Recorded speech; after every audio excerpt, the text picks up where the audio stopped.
So this is the way we're going to print our last little experiment with the fuselage 5 here. It's just one of the smallest parts in the whole thing to print that can give me a little bit of a test. So it will be at the maximum speed possible,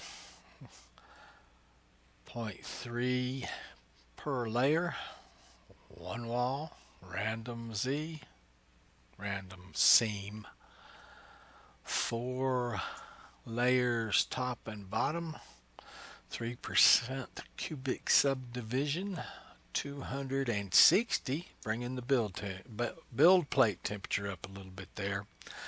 And we're going to print it at a print speed of 50 millimeters per second, which is the max written on the spool.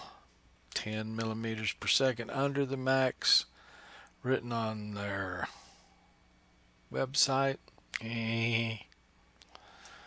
Full enabled retraction I have not, and I don't show you these details that printed.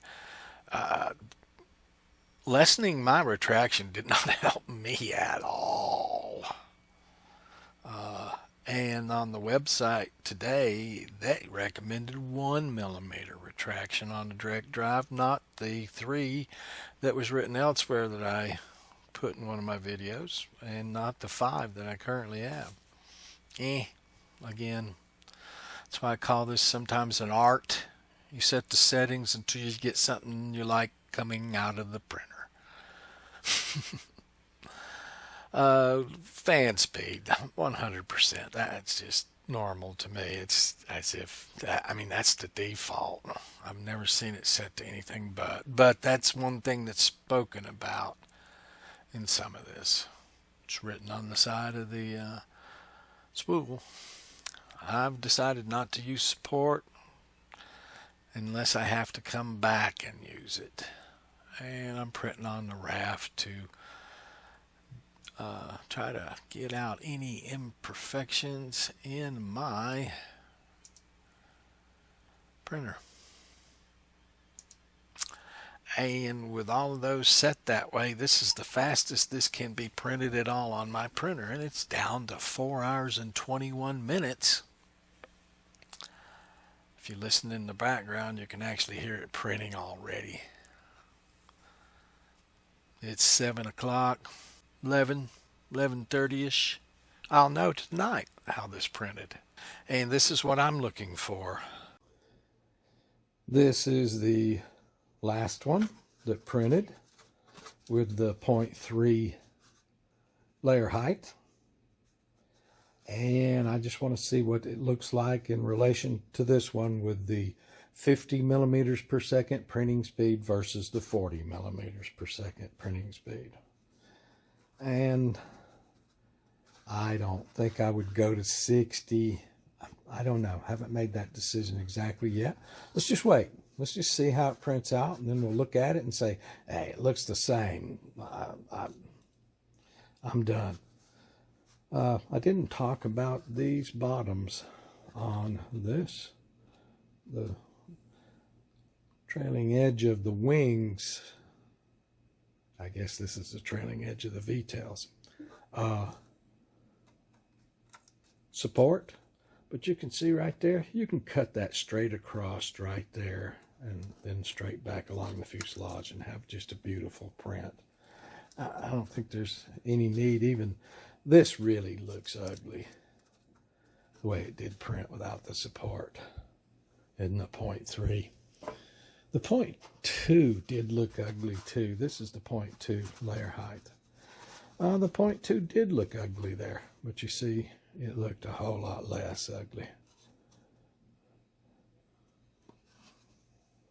I mean, to me, there's just, oops, good Lord. To me, there's just no comparison of the two, even on the bad side. One's much worse than the other.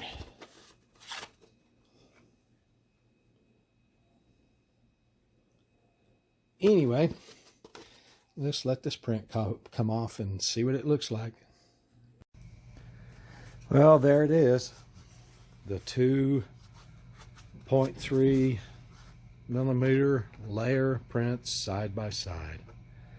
This with 40 millimeter per second print speed, and this with 50. At this very second, this one actually looks better on that side. It was hard for me to tell. They look much the same, have problems in the same places, kind of. I was afraid the extra print speed was going to. Now that side looks a little better on this one. Not so much dark lines. I was afraid it was going to spit out extra plastic and be splotchy. And this, I don't see much difference in the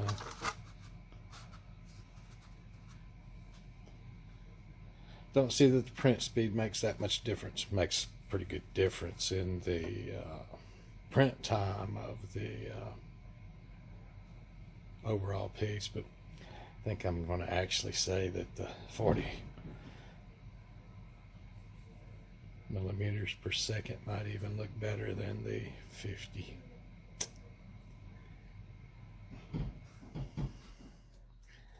Gonna have to look this over some more and crush it a little bit. It's pretty strong. I like the strength of it. Okay. For whatever it's worth, that's the way that one came out. Thank you.